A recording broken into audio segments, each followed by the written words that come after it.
tenemos que dormir. Dicen que el peligro nos acecha, pero el peligro son ellos, y por eso hay que seguir. Y en un abrir y cerrar honraremos la muerte de los combatientes. Pueden usar sus armas contra mí, cortar todas las flores del jardín, pero no detendrán la primavera. Pueden balearme contra una pared como lo hicieron ayer con el Che.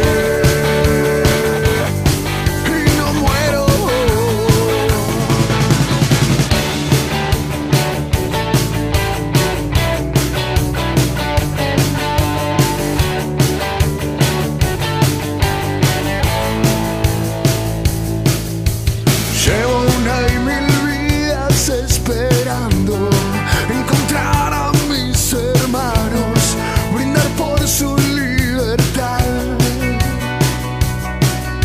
Sé que soplarán mejores vientos porque cambiaron los tiempos y nos merecemos más. Y en un abrir y cerrar honraremos la muerte de los combatientes. Pueden usar sus armas contra mí, cortar todas las flores del jardín, pero no detendrán la primavera. Pueden balearme contra una pared como lo hicieron ayer con el Che.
Paremos la pelota, pensemos, recordemos cuáles fueron los puntapiés de la debacle actual. En 2016, meses después de haber asumido la presidencia y sin haber transcurrido el primer año de gestión, el gobierno tomó la decisión política de pagar a los fondos buitres una deuda que venía negociándose hacía más de 15 años y que implicó para la Argentina un endeudamiento de más de 16.500 millones de dólares. El argumento fue entonces que este arreglo permitiría al país entrar al mercado mundial financiero y de capitales, lo que se terminó por traducir en un acuerdo hiperusurero con el Fondo Monetario Internacional y la supervisión periódica de este sobre la política económica y social de la Argentina. Pero volvamos. Hasta 2016, el arreglo con los holdouts no era más que eso, una puerta abierta al mundo. Pero pasaron cosas, y 2 años más tarde, en 2018, llegó el FMI como el superhéroe que venía a salvar a la Argentina de la pesada herencia populista. Así comenzaron los desembolsos que iban a permitir reducir el déficit fiscal, controlar el gasto público y contener la inflación. Lo transcurrido desde entonces es historia contada. La inflación tocó su pico más alto en 2018, al llegar a 47,6% anual, la mayor en los últimos 27 años, y la anualizada 2019 ya toca el 54,39%. La reducción del gasto público se tradujo en ajuste para los jubilados, ajuste para las universidades, ajuste para la salud, ajuste para las provincias y ajuste para los trabajadores y trabajadoras. Y el déficit fiscal fue el único ítem que se pudo cumplir, bajándolo de 6 a 5,2 puntos, pero a costo social altísimo y hasta podríamos decir obsceno. Así los desembolsos del Fondo Monetario Internacional quedaron expuestos a un libre mercado financiero especulativo que generó que los dólares que ingresaban se fugaran casi automáticamente, licuándose en intereses de deuda. Pero el cachetazo a Macri para despertar de su mundo de fantasía se lo aplicó el pueblo argentino en las últimas PASO. A partir de entonces, la devaluación feroz del inmediato lunes posterior, causada por decisión del gobierno nacional para castigar al pueblo por su derrota, hizo que las alarmas en los mercados nacionales e internacionales comenzaran a sonar y se desatara la corrida cambiaria más brutal de la era Macri. Así, el gobierno solicitó el adelanto de una nueva emisión y desembarco de dólares del FMI. Lo que jamás se les ocurrió a los altos funcionarios fue que enfrente iban a tener una oposición unida para despegarse de lo que generaron tanto el gobierno como el FMI. Al fondo entonces no le quedó otra opción que reconocer la incapacidad y la falta de poder del gobierno y actuar en consecuencia. Lo que vemos y lo que vamos a padecer en estos días que se vienen son el resultado de entender que el país ya comenzó a reestructurar la deuda. Esto quiere decir que los directivos del FMI le exigen al gobierno no solo lo que no cumplieron desde la primera emisión hasta acá, sino que necesitan asegurarse el pago de la emisión que está pronta a caer y especialmente el pago de la deuda anteriormente tomada. Podríamos decir entonces que el país cayó nuevamente en default. La medida tomada por el FMI y la aceptación del gobierno es la afirmación de que en un futuro próximo el pago de la deuda extranjera a corto y mediano plazo está en peligro. En conclusión, el modelo económico del gobierno causó un escenario de endeudamiento y posterior fuga de capitales que se traducen en ajuste para los sectores socioeconómicos más vulnerables y para la clase media, y un espectacular enriquecimiento de los grupos económicos más concentrados, incluidos los mismísimos Macri. No siendo poco lo narrado hasta aquí, nos desayunamos la semana pasada, en la previa del Superclásico, con una serie de medidas económicas tendientes a controlar la fuga de dólares y contener el precio de la divisa internacional, al tiempo que pretende dar protección a los ahorristas y lograr la mayor estabilidad cambiaria posible. Este anuncio pone de manifiesto el fracaso del modelo macrista y pretende dar vuelta una elección nacional dando un manotazo de ahogado semanas antes de la misma. No, Macri, no alcanza. Ahora ya es tarde, este año se van y nosotros venceremos.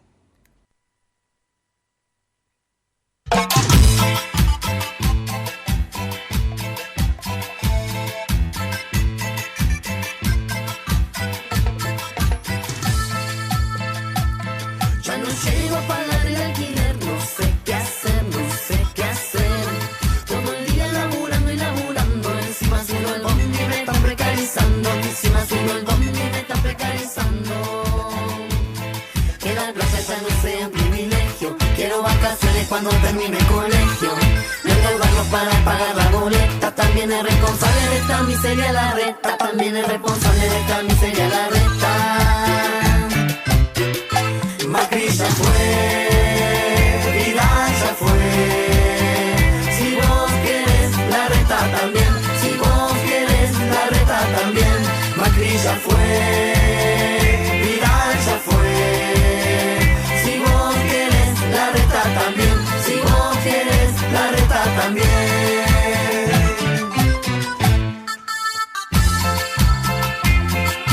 Palmas arriba, las palmas arriba.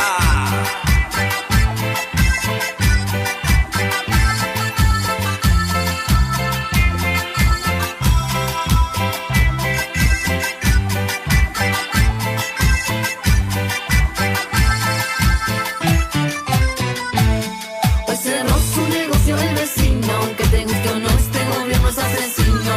No le crean lo que dicen, es un cuento. Yo sé bien que a mi abuela le falta medicamento, sé bien que a mi abuela le falta medicamento. ¿Y qué me importa a mí la senda? Mientras falla hambre en el país, esa es la urgencia. La alegría del pueblo iba a volver. Por eso en octubre ya saben lo que hay que hacer. Por eso en octubre ya saben lo que hay que hacer. Macri ya fue, Vidal ya fue. Si vos querés la reta también, si vos querés la reta también. Macri ya fue, Vidal ya fue. Si vos querés la reta también, si vos querés la reta también. Macri ya fue.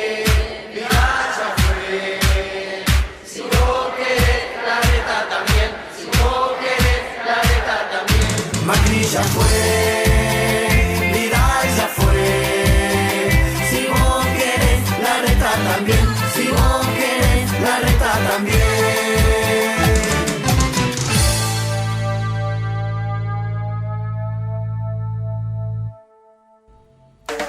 Muy buenas noches, bienvenidos a todos a la primera emisión de Identidades. Mi nombre es Natalia Pérez y no estoy sola porque acá me va a acompañar mi compañero de la organización popular Venceremos, Marcelo Estecó. ¿Cómo estás, Marcelo? Buenas noches, ¿cómo te va? Volvimos. Estamos de vuelta. Estamos de vuelta después de casi un año fuera del aire, ¿no? Un año. Bueno, como decía, sí, pasaron cosas, ¿no?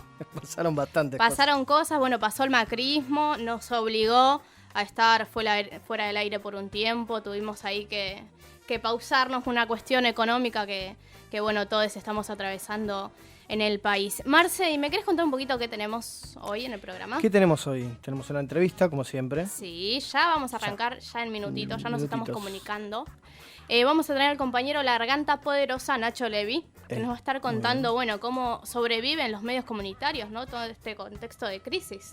Los medios comunitarios. Así es. Como los nuestros que... Exacto, como los nuestros. Bueno, difícil. Tenemos que contar que estamos acá en Cítrica Radio, un medio comunitario, una cooperativa de trabajo. Ajá. Para variar no podíamos salir desde otro lado, ¿no? Obviamente agradecer a Cítrica Radio por la Así oportunidad que es. nos da de volver después de varios meses de estar afuera. Así es. Sí, bueno, esta iniciativa de emprender la comunicación popular surgió desde nuestra organización, desde nuestra militancia territorial. Nosotros somos compañeros de la organización popular Venceremos de Avellaneda. Así que, bueno, vamos a estar acompañándolos durante este tiempo todos los jueves a partir de las 21 y hasta las 22 nos van a estar escuchando. Nos pueden mandar mensajitos, se pueden comunicar acá con las redes sociales de Cítrica. Identidades también tenemos Instagram, ¿no? Instagram, Identidades OK. Así es. Y Tenemos Facebook, Identidades OK. @Identidades OK. ¿no? Exactamente. Bueno, y ya vamos a comenzar porque se nos va el tiempo. Ya estamos al aire con el compañero de La Garganta Poderosa, Nacho Levi. Nacho, ¿estás por ahí? Sí, estoy por acá, che, buenas noches, ¿cómo andan? Buenas Bien, noches. todo bien. Muchísimas gracias por atendernos. No, ustedes por el espacio. Bueno, Nacho, nosotros comenzamos hoy este programa después de mucho tiempo de estar fuera del aire. Como contábamos, la macrisis nos obligó un poco a estar en pausa.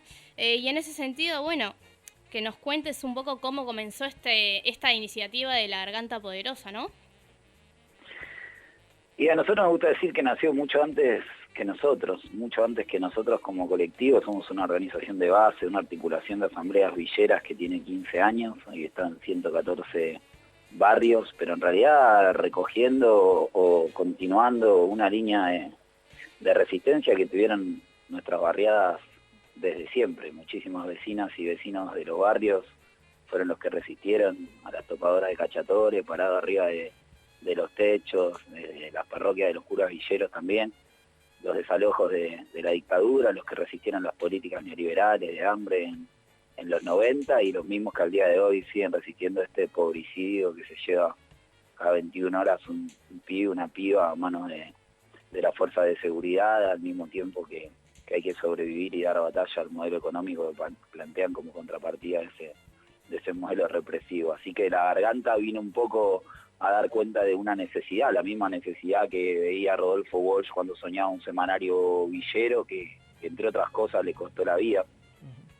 Y me parece que como él, un montón de vecinos de nuestros barrios que seguramente habrán sido poetas, habrán sido ilustradores, habrán sido fotógrafos, habrán sido escritores, y no los pudimos conocer. No hubo una crisis vocacional de 200 años que inhibió el surgimiento de comunicadores de los barrios. Hubo un sistema que mediante todos sus engranajes se encargó de que eso no sucediera, y a nosotros nos tocó un contexto histórico donde organizarnos y tomar la posta de muchos que habían luchado y resistido antes nos permitió acceder a esa posibilidad. Entonces ahora hace ya 8 años tenemos una publicación que es La Garganta, que es una revista mensual que hacemos desde esas 114 asambleas con delegados de todos los barrios, sin pauta oficial, sin publicidad comercial, como una manera de dar cuenta de nuestra voz, de nuestra existencia, de nuestras preocupaciones y también de nuestras conquistas y de la vida en el barrio que sintetizamos en ese concepto de la cultura villera.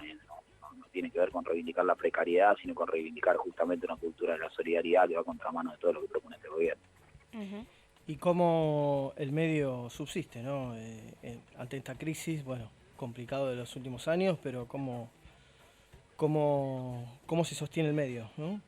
Se sostiene con compañeros que forman las cooperativas de distribución de La Garganta desde cada uno de esos 114 barrios, en los espacios públicos, en las universidades públicas, en los transportes públicos y también en la boca de kiosco, con el aguante de los canillitas, de pequeñas distribuidoras que también dan una mano para que pueda seguir circulando, y la gente que hace el aguante porque entiende también que comprando la revista no está comprando un producto editorial o periodístico solamente, sino que está abonando a una manera de organizarnos para decir nuestras verdades. Creo que eso está fuera de discusión, los distintos escenarios, las distintas coyunturas que hemos atravesado en estos 8 años, que podemos estar acertados, podemos estar recontra equivocados, pero nuestras palabras son nuestras, y cuando decimos nuestras decimos nuestros barrios, porque tampoco sería sensato que fueran de nosotros, y nosotros tenemos la posibilidad de acceder a un medio desde las barriadas que históricamente no habían podido. No es un mérito nuestro, y por eso hacemos lo posible para no tener que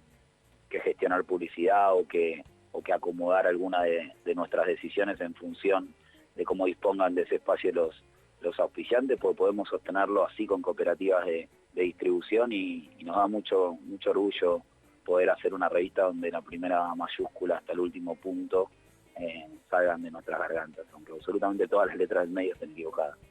Nacho, ¿recibieron a lo largo de los años premios, hicieron una película, un libro, se fueron renovando todo el tiempo y supieron usar también las herramientas de las redes sociales, ¿no?, que hoy son clave? ¿Cómo se ven de acá a un futuro? ¿Qué otros planes tienen? Y planes muy ambiciosos: cloacas, 2 comidas diarias, escuelas que puedan funcionar con condiciones edilicias que no pongan en riesgo la vida de nuestros hijos. La verdad que nosotros no hicimos un medio como un proyecto final. Para nosotros el medio es un medio, no es un fin. Es un medio para mejorar nuestra calidad de vida. Nosotros estuvimos obligados a hacer una cooperativa de comunicación para que el resto de los barrios se pudieran enterar que en las villas no solamente viven delincuentes o narcotraficantes como presenta la televisión, surgidos genética o geográficamente en alguna de nuestras barriadas, sino un montón de otras cooperativas que no podíamos echar a la luz porque no había quien quisiera mostrar esa parte de nuestros barrios. Desde ese lugar empezamos a pensar una estrategia, en hacer una revista que pusiera en la tapa a personas de la cultura popular, del deporte, el arte, los derechos humanos, que pudiera llegar a distintos sectores de la sociedad acompañando nuestro mensaje y abriendo la puerta para que otras voces, otras gargantas, otros rostros se pudieran asomar. Un poco fue con ese espíritu que se inició, y fue haciéndose una pelota porque salió en la tapa Maradona, Messi, el Indio Solari, y obvio que no era ese nuestro objetivo, pero claramente fue eso lo que puso en primer plano a la organización o a la estructura de la revista. Y en ese momento pasaba esto, ¿viste? Decían, bueno, y ahora ya salió Galeano, salió Sabina, salió Evo Morales, ¿ahora qué? Y ahora cloaca, decíamos nosotros, porque la verdad es que la revista es para nosotros una herramienta, y como decía, las redes sociales lo mismo. Nosotros los primeros 11 meses, cuando salieron todas las etapas que te nombré, no teníamos ni Facebook, ni Twitter, ni nada. De hecho, Twitter, es muy raro que en nuestro barrio alguien use Twitter. Decimos que es el único lugar donde han podido erradicar la pobreza, porque casi no hay pobres. En Facebook por ahí sí, ahora en Instagram, pero en ese momento nos parecía un poco contradictorio porque muchas de las asambleas de las que te hablo no quedan en la capital federal. Digo, la asamblea de La Poderosa en Jujuy, una comunidad coya, en Huella, 5 minutos de Tilcara, donde no hay ni tendido eléctrico de calidad. Entonces, ¿cómo nuestro canal de comunicación iba a ser digital? Después entendimos que para que ahí pudiera llegar los cables había que hacer uso de las herramientas que tuviéramos a nuestro alcance, que por ahí cuando tenías un cable de alta tensión chispeando en un pasillo de 1 metro de ancho, con todo el pasillo inundado porque la cloaca estaba tapada y ponía en riesgo la vida de los pibes, para poder arreglar eso había que marchar una caravana de 15 cuadras de vecinos hasta la UJI, y de pronto, escribiendo 140 caracteres, nos estaban llamando todos esos funcionarios a los que fundamentalmente les preocupa su imagen pública, y desde ese lugar que las redes han vuelto una herramienta muy importante para que la garganta pudiera sostener la voz, aún en los momentos en los que la tirada de papel no se podía mantener en la misma dimensión. Y bueno, también este año arrancaron con un pequeño micro en el programa de Sloto, en C5N. ¿Cómo ¿Cómo surgió eso? ¿Cuál es la idea también? También, bueno, obviamente la idea es difundir lo que les pasa, ¿no? Pero ¿cómo surgió la Surgió convocatoria? de un camino muy genuino de acercamiento entre comunicadores que habitamos distintos hábitats, porque la realidad es que entre los Sí. 4 o 5 que manejan todos los medios y los millones que los consumen, hay un montón de trabajadoras y trabajadores de la comunicación tratando de hacer cosas piolas en el mismo sentido, y eso nos fue encontrando. La verdad que cuando nosotros lo conocimos al Loto, el Loto trabajaba en TN, y a mí me habían matado a mi ahijado Kevin, 7 de septiembre de 2013. Sí. El Loto entró caminando por un pasillo del barrio sin haber hablado con nadie. Ahí se sacó mucho de los estigmas de lo que se podía llegar a decir de nosotros en ese momento. Entendió cómo funcionaba la asamblea, cómo funcionaba el barrio, cómo funcionaba la revista. Y la verdad que después políticamente, comunicacionalmente incluso, podemos tener 1000 diferencias. Pero lo que nos vinieron a proponer era un espacio totalmente liberado para que nosotros pudiéramos poner ahí nuestra voz, y nos parecía una conquista que no podíamos despreciar, una conquista que no tenía que ver solamente con nuestro recorrido. Primero y principal porque en prime time no había prácticamente de periodistas mujeres, y era parte de la propuesta del programa que algunas compañeras tomaran la voz, y para nosotros era muy importante que esas compañeras más pudieran ser compañeras que dieran cuenta de la realidad de las barriadas, de su propia historia, una meritocracia, decimos nosotros, que desmiente a la otra meritocracia. La meritocracia como línea de llegada es una farsa. La meritocracia la podemos discutir cuando hayamos saldado el punto de partida. Establecimos por consenso de las 114 asambleas que fueran la Negra Albornoz, Alejandra Díaz y Giovanna Ibarrola las caras de la garganta en C5N, y son 3 compañeras que llevan en sus espaldas la lucha histórica de sus barrios. Es una idea, la Negra Albornoz, que condujo esta semana el segmento sobre gatillo fácil, en el 2003 vio cómo se sumergía completamente su barrio, no se inundaba, se sumergía. Parada en la terraza de su casa no veía ninguna otra casa, porque todo se había hundido en las inundaciones que auspició y nunca pagó Reutemann. Entonces la Negra ayudaba a los vecinos a subirse a una balsa, hasta que la propia Negra se subió a una balsa, la vecina de enfrente se subió con un bebé y un policía, esa balsa chocó contra la columna de hormigón del estadio de Colón, al policía se le escapó el bebé, cuando vio que se le escapaba el bebé sacó el fierro que tenía en la cintura, se pegó un corchazo en la cabeza delante de la Negra, y la Negra 10 años después está haciendo televisión para contar la historia de su barrio. Alejandra Díaz, la referente de La Poderosa en Zabaleta, su hijo era uno de nuestros mejores amigos cuando La Poderosa nació, lo mataron en un caso de gatillo fácil que quedó impune, y Alejandra nunca en 50 años había tenido un trabajo en blanco. Hoy trabaja en televisión dando cuenta de la historia de su hijo y de muchos que la pasan igual. Giovanna Ibarrola tuvo que dejar la escuela para ayudar a su familia, la terminó de noche, se volvió la directora de la Casa de la Mujer en la Villa 31 y hoy está también en televisión. Así que para nosotros ese es nuestro mejor homenaje a todas y todos los que como Rodolfo Wolf dieron la vida para que nuestros barrios tuvieran voz. Exacto, especialmente el rol de las compañeras, ¿no? Que es muy importante también en la lucha popular, han tenido un papel protagónico. Nacho, tengo una consulta. Ayer ustedes estuvieron participando también del pedido de declarar la emergencia alimentaria. ¿Tuvieron alguna novedad? ¿Pudieron comunicarse con alguien? ¿Qué pasó? No, es una situación desesperante que se viene dando en todos los niveles, en todos los rincones. Están nuestros compañeros de Río Negro, en Fisque Menuco, acampando ahora mismo porque el ministro de Desarrollo se niega a recibirlos para no reconocer los comedores, y la situación es absolutamente dramática. Realmente venimos a denunciar esta semana en Santiago del Estero 60 casos de sarna que empezaron porque la emergencia es alimentaria y también es sanitaria.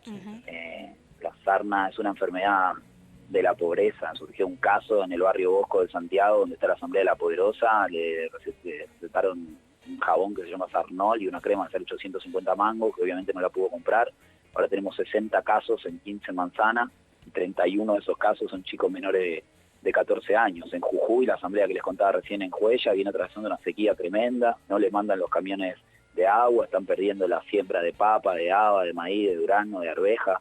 En Salta, en el barrio San José de Metán, directamente levantaron el desayuno de los comedores escolares. En Santa Fe tenés declarada la emergencia alimentaria en Rosario, en Santa Fe capital, en Galve, pero a nivel provincial parece que no, porque la niegan.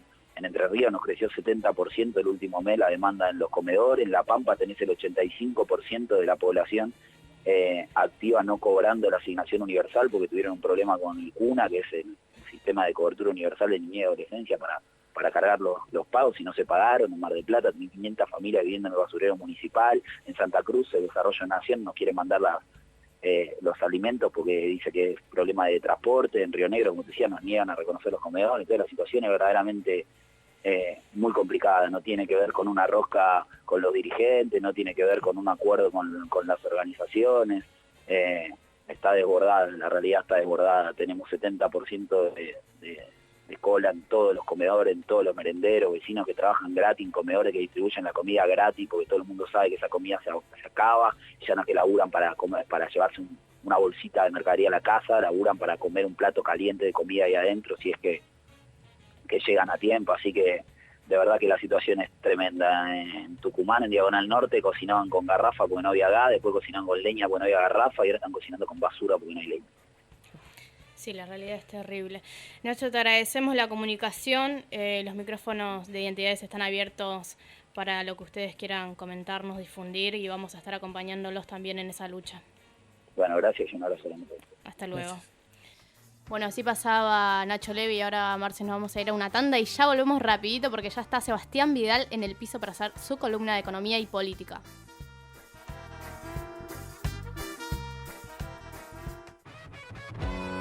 Somos Cítrica. Somos radio. Somos nosotros.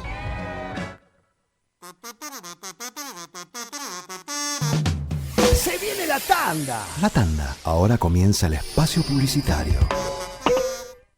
Protección Top SRL, empresa de seguridad privada, instalación de alarmas, cámaras, servicios de seguimiento, custodias personalizadas, rastreos por GPS, servicios especiales, las 24 horas, los 365 días del año. Llame gratuitamente al 0810-333-2008 o al 4205-9777. Protección Top, líder en seguridad privada. Con Personal Prepago tenés WhatsApp y llamadas gratis por 30 días, aunque te quedes sin crédito, para que chatees con tus amigos y llames a todos los personal que conozcas. No te vas a quedar con las ganas de contarles nada. Personal. Más información en personal.com.ar/tienda/prepago. Llegó la sala 4D a Village Cines Avellaneda.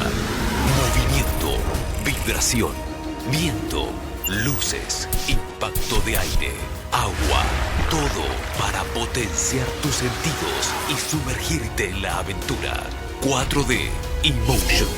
Viví esta gran experiencia en Village Cines Avellaneda. Vos sos grande, ya sabes que cuando entras a una rotonda, la prioridad la tiene el que ya está dentro de ella.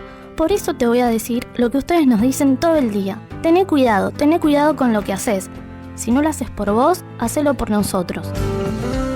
ACARA, junto a los niños, por la educación vial. Hola, sí. Hola, 1, 2, 3, probando, sí. Sonido para conferencias, muestras y eventos. Comunicate con FKT al 153-888-1030. Todo lo que necesitas en sonido está en FKT. La solución para tu conferencia, muestra o evento. 153-888-1030. FKT, Artistas del Sonido. Subite y vamos a la selva.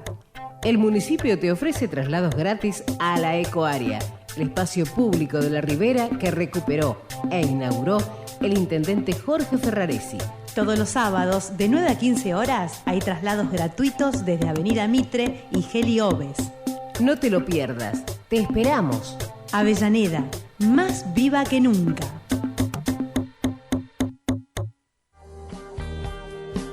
No le dejes a tu hijo la herencia de la duda. Resolvé tu identidad ahora. 011-4384-0983 www.abuelas.org.ar. Todo tiene su fin. Se fue. Fin del espacio publicitario. Se va, ahí se va. Somos información. Citricaradio.com. Seguimos escuchando Identidades, la voz de la organización popular Venceremos. Los medios hegemónicos actúan como una lente para que la realidad nos aparezca invertida. Desafiamos el sentido común, construido desde el poder, y elaboramos nuestras propias herramientas para comprender el mundo y modificarlo. Política, con Sebastián Vidal.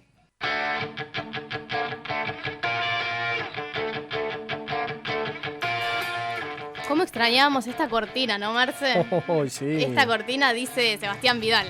Para mí ya no es más del Indio, es de Seba Vidal. ¿Cómo estás, Seba? ¿Cómo están? Muy buenas noches a todas, a todos. Buenas Muy bien, noches. acá en Estudio Nuevo. Tanto tiempo, sí, Tanto viste, ahora tiempo. es de Cítrica Radio. Bueno, Seba, ya tenemos que meterle porque estamos bastante apremiados con el tiempo. Y sé que a vos te gusta hablar de lo que Explayarte. sabes, explayarte.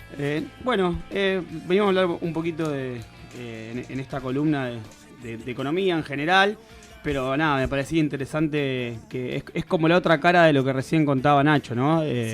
Por ahí las cuestiones sociales que él nos comentaba, que se vienen sufriendo, se profundizaron en el último año y medio, pero que vienen progresivamente desde el 2015. Como yo digo, es la contracara de la política económica que viene llevando adelante el macrismo desde 2015. Y ahí me parece interesante una primera cuestión, ¿no? que se discute mucho. Si esto es un grupo de personas que vino a hacer negocios o que es un plan mal aplicado, ¿no? Es como la gran disyuntiva que hay en términos analíticos, ¿no? Algunos dicen, bueno, vinieron a ganar plata y les importaba poco lo que suceda, y otros dijeron, no, bueno, tenían un programa que les salió mal. Un programa que le salió muy bien. Bueno, es la dicotomía. Yo, en términos generales, creo que vinieron a ganar plata, pero creo que este proyecto político de la clase dominante no quería que dure solamente 4 años.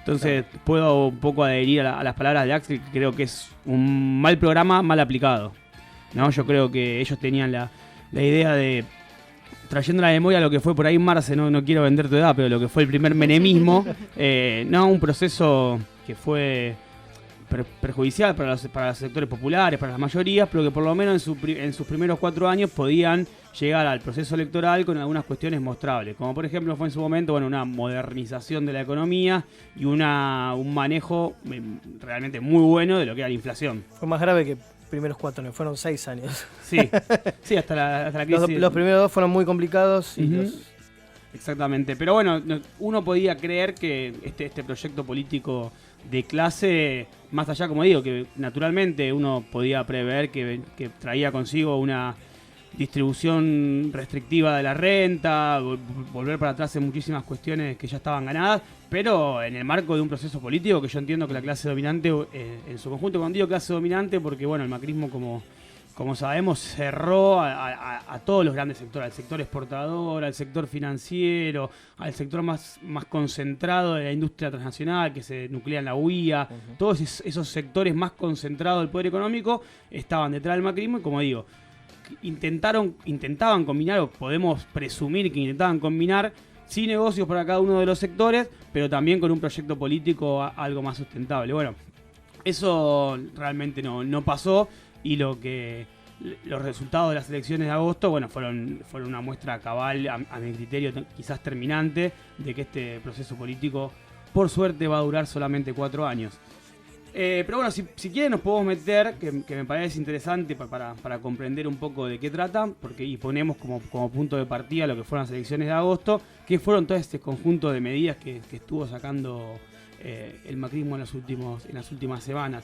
Básicamente, bueno, a partir de lo que fue el resultado de las elecciones, la disparada del dólar, donde en esas 2 semanas que pasaron, desde las PASO hasta la semana pasada, hasta el viernes de la semana pasada, que saben que los días cambiarios se cuentan de lunes a viernes, el Banco Central venía perdiendo 12.000 millones de dólares. Yo siempre me gusta, porque las personas en general, cuando los montos pasan determinada cantidad, no tiene dimensión. Bueno, yo lo mido en YPF, digamos. YPF, el gobierno anterior, pagó 9.000 millones de dólares por el 51%.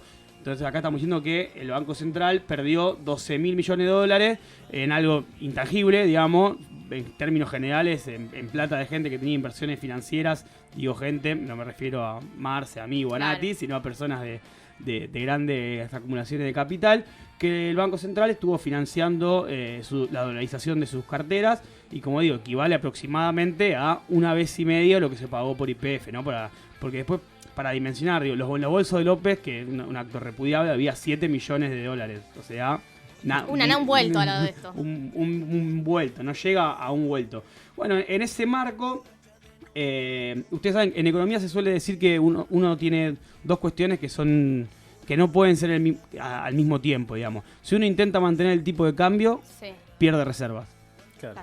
Porque cuando el tipo de cambio tiende a subir es porque hay muchas personas, empresas, de personas de diferentes poderes adquisitivos que están demandando dólares. Entonces lo que uno hace, el Estado tiene la facultad de vender reservas y equipara esa demanda y mantiene el tipo de cambio. O la otra opción es decir, lo dejo subir y no pierdo reservas. Pero las dos cosas en simultáneo no se pueden. Sostener el tipo de cambio y sostener la cantidad de reservas no se puede. O se te va el tipo de cambio o perdés reservas. Bueno, el gobierno en estos últimos días venía viviendo las dos cosas. Perdía reservas, pero con esta oferta de dólares que ponía todos los días, incluso no alcanzaba a sostener el tipo de cambio. Sabemos que en Argentina el valor del dólar tiene una incidencia muy directa en el precio, en todos los precios, pero fundamentalmente en el precio de los alimentos. Esto tiene muchas causas, pero no las vamos a detallar acá. Pero se suele decir que es de 1 a 1, digamos, de la elasticidad. Si se devalúa un 25%, en general los precios suben un 25%. No es muy racional que suceda, no sucede en ningún lado. En Argentina sí. Bueno, es en ese marco donde el gobierno sale a sacar este paquete de medidas que nos metemos. Arranca el miércoles. El miércoles, lo que por todos lados circuló como reperfilamiento de la deuda, que fue un default encubierto. Bueno, esto lo explicamos brevemente. Cuando uno toma yo por ejemplo, Marce me presta plata, en este caso supongamos que yo soy el Estado argentino y Marce puede ser el FMI o puede ser los bonistas privados que compran letes. Esas son, porque esa fue la deuda que se reperfiló, se llama deuda de corto plazo. Son documentos a 1, 2, 5, 7 días. Escucharon bien, sí, había deuda a un día. A esas personas tienen, como yo digo, te presta una cantidad de plata, ese es el capital, un plazo, que es la cantidad de días que te va a devolver, y un interés. El gobierno les respeta el capital y el interés, pero les modifica el plazo. Le dice, te voy a pagar, sí, lo que te dije, sí, cuando, en 30, en 60 o en 90, depende cada uno de los documentos. Eso es un default, porque como digo... Sí, cambia las condiciones. Cambia las condiciones de un préstamo, como digo, tiene 3 variables, que es capital, interés y plazo, y le están cambiando el plazo de manera unilateral. Claro. De manera totalmente unilateral. Entonces, con este default tiene la particularidad que, a diferencia de otros que ha habido en la historia argentina, el mismo gobierno que tomó la deuda es el que te está diciendo que no te la puede pagar. Porque en otros momentos hubo otros gobiernos que han asumido con una deuda y dijeron, nosotros no podemos pagar esta deuda. Sí. Pero esto tiene la gravedad de que están defaulteando la misma deuda que ellos habían generado. Otro récord negativo que tiene este gobierno. Otro récord negativo. Bueno, ¿qué buscaban con eso? Básicamente que esas personas que tenían estos documentos, muchos de ellos en pesos, pero algunos otros en dólares, bueno, si Marce me había prestado plata a mí, el Estado, cuando yo se la devolvía, ellos tenían miedo que Marce con esa plata vaya a comprar dólares y puje en esto que yo decía, el tipo de cambio, que haya más demanda de dólares y que no lo puedan cubrir. Claro, pues no estamos hablando de 1.000 pesos. No, estamos hablando de muchísimo dinero, muchísimo dinero. Entonces, bueno, lo que se buscó con eso, lo que buscaron con eso es anclar un poco la demanda de dólares, no permitiéndole a estos ahorristas acceder a sus pesos que podían eventualmente ser presión sobre el dólar. Bueno, eso no funcionó porque pasaron los días y la presión sobre el tipo de cambio seguía. Y bueno, tomaron las medidas más kirchneristas, digamos, de estos últimos 4 años. Todo lo que ellos dijeron que no se iban a hacer, que hay que decirlo, para nosotros son medidas que están muy bien. Pero está muy bien porque es lo que debían haber hecho desde el primer día en un país como Argentina. Se acordaron un poquito tarde. Se acordaron un poco tarde, lo hicieron bajo presión, mal, porque están así tomando medidas económicas, diciendo ellos mismos que son medidas en las cuales no creen, ¿no? O sea, partiendo de la base de que en términos económicos... ¿En qué te han convertido, Mauricio? De hecho, bueno, lo que se comenta en la rosca de la economía fue que le acercaron, ya hacía mucho tiempo, esta posibilidad de las reformas que lanzaron el domingo, que ahora las vamos a comentar brevemente, pero que muchas veces Macri los estuvo pateando, ¿no? Buscó otra solución, por eso sacaron lo del miércoles, medio de las apuradas, que fue este reperfilamiento. Viendo que no funcionaba, bueno, comenzaron por ahí unas regulaciones un poco más estrictas. Y reestructuraciones también en el gabinete, ¿no? Sí, bueno, eso ni hablar porque a esto iba al final.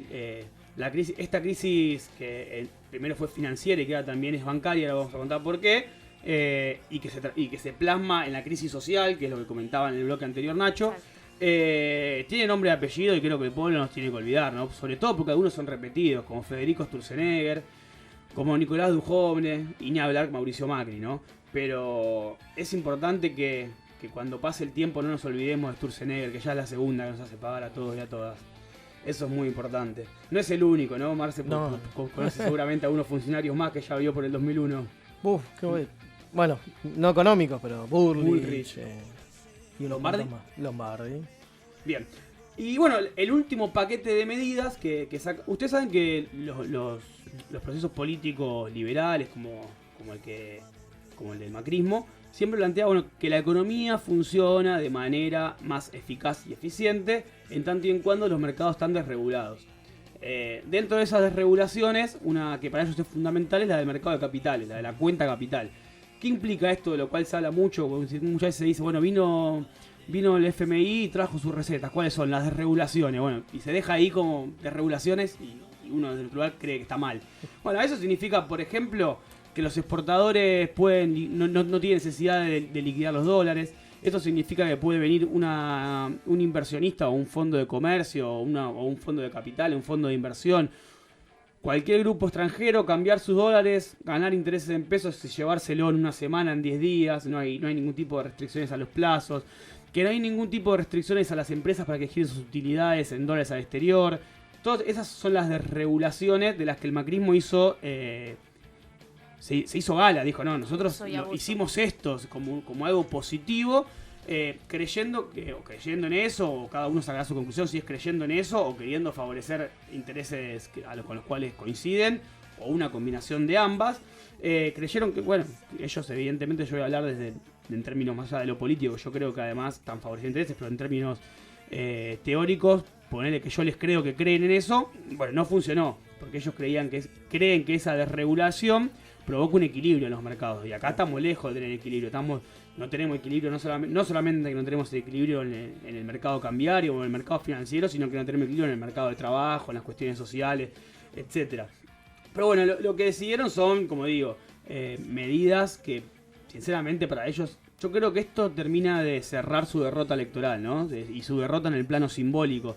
Porque si uno ve los discursos del año previo al 2015, lo que eran en campaña, esto era lo que para ellos era los males los males históricos de la Argentina habían sido la causa de lo que ellos ahora están planteando. Bueno, básicamente lo que hicieron, bueno, a los exportadores le dijeron, bueno, ustedes venden la soja, tienen que liquidarnos los dólares. ¿O en cuánto? En 5 días. Imagínense. Se le puede volver en contra, ¿no? Imagínense los grupos de exportadores con los cuales, está bien, se favorecieron muchísimo con la evasión todos estos años, pero no creo que se hayan estado muy contentos Miguel Echeverre y toda la gente de la sociedad rural. A los bancos, ¿qué les dijo? Bueno, ustedes ganan plata con todos los negocios financieros que tienen, bueno, pero no pueden dividir lo que ganan con los accionistas. Entonces, bueno, el Banco Macro puede mantener sus ganancias dentro del banco, pongo el macro por decir cualquier otro, pero no puede decir, bueno, fin de mes, che, Marce, vos accionista, para vos $1 millón. No puede dividir los dividendos, o sea, le tienen agarrados los dividendos, justamente por lo que decía antes, porque claramente una persona que cobra esos dividendos, que son de esa característica, es muy probable que se vaya al dólar. Y lo que están tratando de hacer es anclar la demanda de dólares. Bueno, la primera medida, por el contrario, va a la oferta, a aumentarla, a decirle a los exportadores, ustedes tienen dólares, me los quedo yo, el Estado. Aumento la oferta. Y a vos que sos un banco que tenés ganancias, digo, vos no podés distribuir dividendos. Entonces ahí anclo la demanda. Entonces de una manera que para ellos es una locura, o sea, mediante regulaciones, es que están logrando regular el mercado cambiario con medidas que hasta ahora tuvieron éxito, pero porque son las medidas que debieron haber tomado un país dependiente en términos de divisa como la Argentina, se tienen que tomar desde un primer momento y no esperar a llegar a esto. Bueno, esas son las dos primeras medidas. Después, bueno, esto de extender el horario bancario es para la tribuna, digamos, eso sí. ¿Qué significa esto de extender el horario? Primero que no es una obligación, te lo ofrecen, digamos, si vos le dices al banco, si ustedes quieren atender hasta las 5, pueden. No, y lo que intentan hacer con eso es un shock de confianza, como decirle a la gente, mire que está todo bien, si quieren la plata está, no hay feriado cambiario, sino que todo lo contrario, aumentamos las horas de banco. Entonces lo que están queriendo mostrarle a la gente es que no hay problema, que sus ahorros están. Los de los pesos sabemos que están. El problema, y lo que seguramente ustedes habrán estado escuchando, es qué pasa con los ahorros en dólares. Bueno, las personas que claramente lo que nos sucede a uno por una actitud defensiva como un agente económico individual, que dice, che, quilombo con el dólar, ¿qué hago? Claro, una construcción histórica también, ¿no? Uno que dice, tengo $1.000 en el banco, en este quilombo voy y me lo llevo a mi casa, claramente. Eso obviamente tiene mucho más peso en las personas que tienen muchos dólares, pero incluso pasa con los ahorristas particulares, con cualquiera puede tener $200, $300. Bueno, eso provocó que cayeron los depósitos bancarios en dólares en un 15%. Piensen que en el 2001 cayeron en un 30%. O sea, no está tan lejos, digamos. Más allá de que las condiciones son otras, porque en ese momento estaba anclado el tipo de cambio 1 a 1. Hoy, después del 2001, el sistema bancario argentino tomó muchos recaudos. Por ejemplo, lo que se llama encajes bancarios, que es la plata que vos depositas plata en el banco no la guarda en una cajita, el banco la circula. Bueno, cuando vos depositas dólares, el banco está obligado a la mitad de tu depósito dejarlo ahí, es tuyo, te lo guarda. Entonces, bueno, ese es un encaje muy alto, el 50%, está chequeado, sí, esos son mecanismos formales, donde son mecanismos que encontró el sistema financiero argentino después de la crisis del 2001 para volverse un poco más confiable. Entonces, yo tengo la sensación de que los depósitos en dólares no tendrían mayor problema. Están, obviamente, como cualquier banco, como cualquier sistema bancario, si va todo el mundo al mismo tiempo a buscar la plata, claro, la plata no va a estar. No hay esa porque plata. justamente la plata... Una cuestión lógica. Los bancos funcionan para eso, para que la plata circule y no para que esté en un lugar. Pero en términos generales, no debería haber problema con eso. No sé cómo estamos de tiempo. Vamos un poquito, vamos. Pero nada, para cerrar, a mí lo fundamental de esto me parece que de $1 a 9,60 como lo tomaron, a $1 a 57 como está hoy, lo podemos eso deflactar por los aumentos salariales por sector. Esto básicamente es la pérdida de poder adquisitivo que sufrimos todos los argentinos y las argentinas durante estos 4 años, más todo lo que fue expulsando el mercado formal de trabajo, o sea, personas que se quedaron sin trabajo, que todos debemos conocer, más lo que un sector con el cual, bueno, Nacho seguramente habrá comentado algo, ¿no? El sector informal de la economía, que vive por ahí de changa, de alguna de extra que le puede sobrar al trabajador formal. Ese sector desapareció.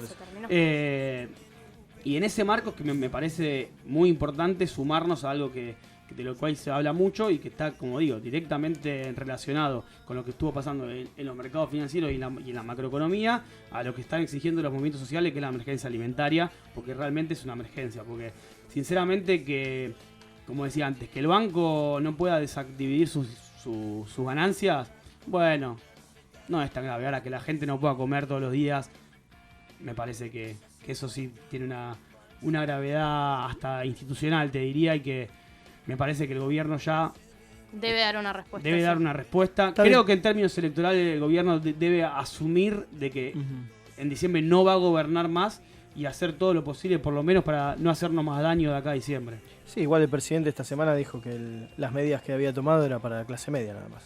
O sea, sí, nos dimos cuenta igual, sí. Pero bueno. Sinceramente, como le suelo decir en mis columnas anteriormente del programa, me ha costado durante estos 4 años ser optimista, pero bueno, me parece que el rol de uno en este caso no es aportar al optimismo, sino aportar a la comprensión de la realidad, que realmente es muy mala. Imagina estos últimos meses, ¿no? Como que se intensificó yo creo de una manera terrible. Terrible, diría, más que los últimos 3 años. Este año fue terrible, fundamentalmente por los saltos que tuvo el tipo de cambio y por el impacto que tiene eso en Argentina en precios y por lo atrás que quedaron los salarios en cuanto a eso. Esa parte afectó al que tiene trabajo. Al que tiene trabajo, pero siempre por fuera de la inflación queda incluso el que no tiene trabajo. Así que si queremos aportar optimismo, yo diría que miremos al 27 de octubre y a la posibilidad de que Alberto y Cristina pongan en marcha nuevamente este país, que la verdad esperemos que esto sea un nunca más Macri. Así es, y tenemos que esperar a diciembre igualmente, porque quedan 3-4 meses. Tenemos que esperar a diciembre. Después de haber un presidente electo, me parece que... Sí, bueno, pero no se va a adelantar la asunción, creo yo. Podría ser también. Tienen que gobernar hasta diciembre. Sí, yo creo que O sea, uno como militante entra en una dicotomía, ¿no? Uno entiende que es importante que este proceso político termine para que la derecha no tenga el argumento de que el peronismo siempre no deja terminar. Ese es lo que uno piensa por un lado, pero también uno no puede dejar de pensar por otro que un día más de macrismo es una persona más con hambre. La semana pasada murieron 2 personas por la represión policial, ¿no? 2 que conocimos, ¿no? Eso es algo que pasa en los barrios constantemente y que se ha recrudecido durante los 4 años del macrismo. Pero digo, uno como militante entra en esa dicotomía y sabe que un día más de macrismo es una persona más seguramente que la pasa mal. Pero a su vez este pensamiento, este sentimiento, porque es más en ese plano, entra en colisión con esto que uno piensa que bueno, que terminen y que realmente haya sido un proceso que la sociedad en su conjunto pueda decir, bueno, podemos discutir más, menos, más exportaciones, menos importaciones, política de los humanos, más, menos, pero que nunca más un gobierno como el de Macri. Ese es el desafío que se nos viene ahora a nosotros también como militantes y bueno, uno espera que el balance que podamos hacer como sociedad estos 4 años es que nunca más un Macri. Así es. Bueno, estamos casi cerrando. Casi cerrando esta primera emisión de Identidades. Muchísimas gracias, Seba. No, muchas gracias. Te vamos a estar esperando. Tengo un par de cositas para cerrar que no entraron, pero bueno, alguien si no podemos no nombrarlas, a ver. No, alguien que conocemos, el señor Gastón Galván de Avellaneda. Me ha mandado un mensajito y me ha pedido que le pase un chivito que el miércoles 11 toca en el Café Cultural Caras y Caretas, ahí en... ¿Cómo se llama? Venezuela 330, sí. San Telmo. Nada, obviamente mando saludos para todos. 20 horas. Bárbaro. Bueno, eso sería la semana que viene. La semana que viene, el miércoles. Bueno, por lo pronto acá en Avellaneda este fin de semana tenemos la Feria del Libro que comenzó hoy. Es verdad, íbamos a hablar de la Feria del Libro, pero... Así es, un gran evento en el que todos están invitados. Es con entrada libre y gratuita, con personalidades de la cultura, presentando libros, dando charlas, así que va a estar muy bueno. Busquen, entren a la página de la municipalidad. Sí, hoy estuvo Miren todas las actividades. Hoy estuvo Darío Zeta. Está Pedro Saborido, bueno. Va a estar el Gato Silvestre, Marlene Guayar, sí, ahí para todos los gustos. Así que bueno, nos vamos despidiendo, Marce. Nos vamos despidiendo. Prometo hablar más. Sí, nos dan los tiempos. Nos encontramos la semana que viene, jueves de 21 a 22. Nos vemos. Hasta luego.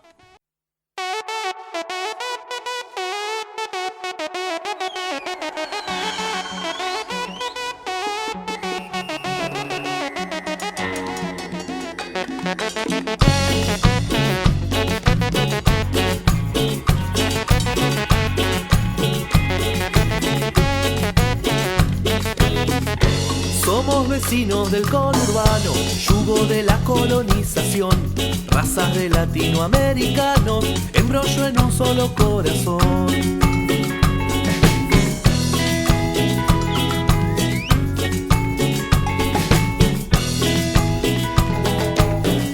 Hace un tiempito nos despertamos, nos dimos cuenta lo que pasó, y en esta cumbia nos abrazamos para echar al que nos controló.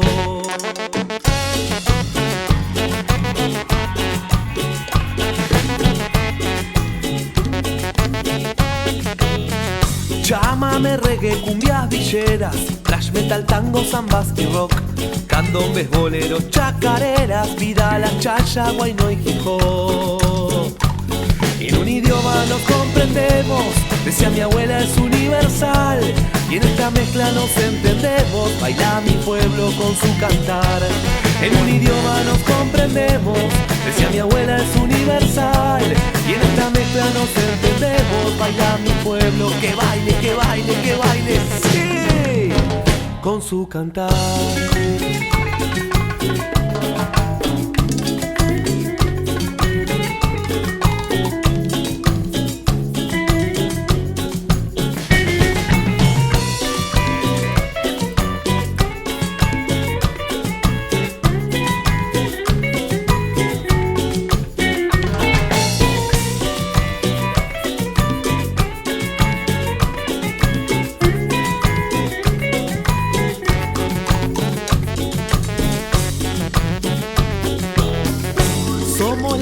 Del conurbano latiendo en un solo corazón, chilenos, argentinos, peruanos, brazuca y hermanos de Asunción. De por ahí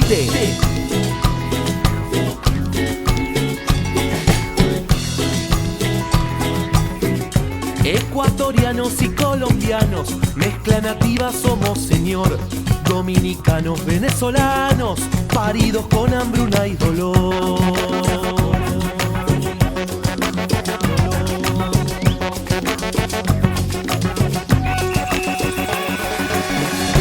Somos porteños y provincianos, charango, quena, caja, acordeón, aymara, quichua y castellano, grito rebelde en una canción. En un idioma nos comprendemos, decía mi abuela, es universal. En esta mezcla nos entendemos, baila mi pueblo con su cantar. En un idioma nos comprendemos, decía mi abuela, es universal. Y en esta mezcla nos entendemos, baila mi pueblo, que baile, que baile, que baile, sí señor, con su cantar. Oh, oh, y dale que baile y baila. Oh, oh, y dale que baile y baila. Oh, oh, y dale que baile y baila. Oh, oh, y dale que baile y baila. Y dale que baile y baila.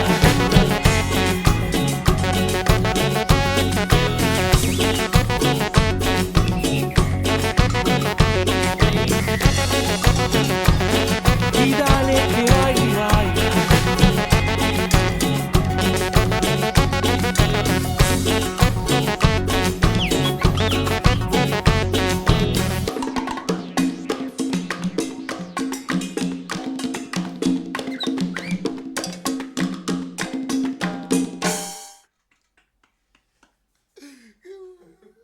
¿Cómo se llama ese? ¿Cómo se llama? Es un chiribato, no tengo.